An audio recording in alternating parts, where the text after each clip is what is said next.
پاکستان میں ہمیشہ سے ہی خوراک کی قلت رہی ہے. ابھی تک آپ لوگ اس کے اوپر اوورکم نہیں ہو سکے اور سرکاری آٹا جو آپ لوگوں کو آفر کر رہے ہیں وہ بھی دکانوں پہ مہیا نہیں ہے. وہ جو 1800 کے بجائے جو ہے 2500-2600 روپے میں وہ خرید رہے ہیں. تیسرا کہ جب آپ لوگ فارن انویسٹرز کو لائیں گے تو وہ تو بے دریغ پانی بھی استعمال کرتے ہیں. اس کے حوالے سے جو اسپرے کریں گے, جو کیمیکل یوز کریں گے, اس کی جو زمین کی عمر ہے وہ بھی کم ہوتی ہے. تو کیا میجرمنٹ آپ لوگوں نے لیے؟ ان 3 سوالوں کے اگر آپ جواب دے سکیں تو دے دیں. پہلا یہ ہے کہ عرب امارات فروٹس اینڈ ویجیٹیبل کلٹیویشنز, کیونکہ چائنا کا بہت بڑا ایک پورشن ہے جو سی پیک جو ہمارا 2.2 ہے, فیز 2 جس کو آپ کہتے ہیں, اس کا بہت بڑا کمپوننٹ ایگریکلچر انفراسٹرکچر اور ایگریکلچر سیکٹر ہے جس کو ہم نے ہارویسٹ کرنا ہے. اور اس کے لیے ضروری ہے کہ وہاں ایک ونگ ہو جو اس کے لیے کنٹینیوسلی اس کو فالو کرے. اور ادھر بھی ہمارا ونگ وغیرہ اپنی ہماری یہ ساری کمپنیاں بھی ہیں جو ہم ابھی تک ریفارمز لائے ہیں وہ بھی بڑی زبردست لائے ہیں. سیڈ ایک بیسک ریکوائرمنٹ ہے ییلڈ بڑھانے کے لیے, تو اس کے لیے ہم نے ایک سیڈ ریگولیٹری اتھارٹی بنائی ہے جس کے ذریعے سرٹیفائڈ سیڈ انشور کیا جائے گا, جس میں جو جیلی یا 2 نمبر سیڈ میں ہوتا ہے وہ ختم ہو جائے گا. بلکہ اس سال ہی دیکھیں گے کہ اس کے بعد کوئی گنجائش نہیں ہے کہ کوئی 2 نمبر یا جعلی بیج فارمر کو دے. تو ہمارے 25 کروڑ عوام کی فوڈ سیکورٹی کے لیے بھی انشاءاللہ تعالیٰ ہم پورے سیکیور ہیں, اور کسی کو آنے والے دنوں میں فوڈ سیکورٹی بھی ہوگی اور ساتھ ہی سرپلس بھی ہوگا جو ہم ایکسپورٹ کر سکیں. تو میں نے کبھی نہیں بتایا کیبنٹ کو, لیکن وہ 3200 میں بھی خوش تھے کہ 3200 ہو جائے تو ہم بہت خوش ہیں. لیکن 3500 کیا اور یہ انشور کریں گے, بلکہ انشاءاللہ ہوگا کہ 3200 جو بیس ہے یہ چلے گا کیبنٹ کو, کہ ہمارے پاس بالکل سفیشینٹ اسٹاک ہے, بالکل جو ہماری ریکوائرمنٹ ہے اس کے مطابق ہمیں کوئی گندم امپورٹ کرنے کی ضرورت نہیں.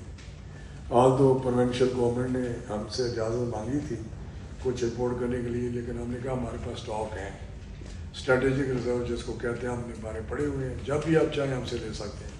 ہم نے کے پی کے کو کہا ہے کہ جتنی گندم چاہیے ہم سے لے لیں. ہم نے پنجاب گورنمنٹ کو کہا ہے, انہوں نے ہمیں کچھ بتایا بھی ہے. پنجاب گورنمنٹ نے تو 3 لاکھ کا ہمیں لیٹر لکھ دیا ہے, کنفرم کر دیا ہے کہ اس پرائز پہ ہمیں 3 لاکھ دے دیں. کسان سے تو پرچیز کر لی 2200 پہ 2000 روپے, لیکن اب قیمت اس کی 4000-4200 ہو گئی ہے, جس سے آٹے کی قیمت بھی اس میں بھی اس کا اثرات آئے ہیں. تو پروونشل گورنمنٹس اس میں سپلائی تیز کر رہی ہیں اپنی فیلڈ میں. تو پاسکو ہمارے پاس جو پڑی ہوئی ہے گندم اس وہ بھی اویلیبل ہے, چاہے اے جے کے کو چاہیے, جی پی کو چاہیے, کے پی کو چاہیے. ہم ان کو ریٹرن بھی لکھا ہے کہ جب بھی جس وقت آپ کو ہماری ضرورت ہو گندم کی وہ حاضر ہے. صاحب رانا صاحب جو سوال کیا تھا اس کا ایک جواب دے دیں. ہاں میں تو ابھی آپ نے یہ رائے فرار ہے یا پھر جواب سے انکار ہے؟ بالکل نہیں, میں تو حاضر ہوں.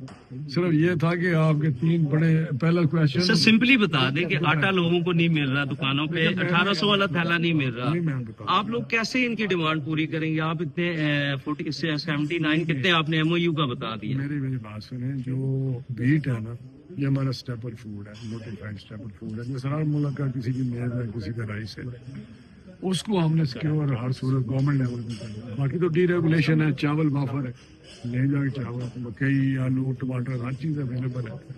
جو آٹا ہے اس کا تو میں نے پہلے ایکسپلین کیا کہ یس اس میں کچھ تھوڑی سی گڑبڑ ہوئی ہے, بیکاز کے پہلے 2000 روپے ہمیں 2200 روپے میں بکتی رہی, اب 400 اور 4500 کی ہو گئی ہے.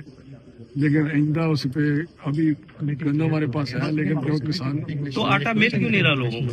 سر بس تو رہا ہے مہنگا مل رہا ہے, یہ کرے نا مل تو رہا ہے, تو مہنگے کا یہ گیا ہے کہ ہمارے پاس اسٹاک پڑا ہوگا بیٹ کا, اور پروونشل گورنمنٹ سستا ملے گا لوگوں کو ڈیفینیٹلی. جب بیٹ ہم دیں گے مارکیٹ میں لے کے آئیں گے جو کہ لا رہے ہیں تو سستا ہو جائے گا.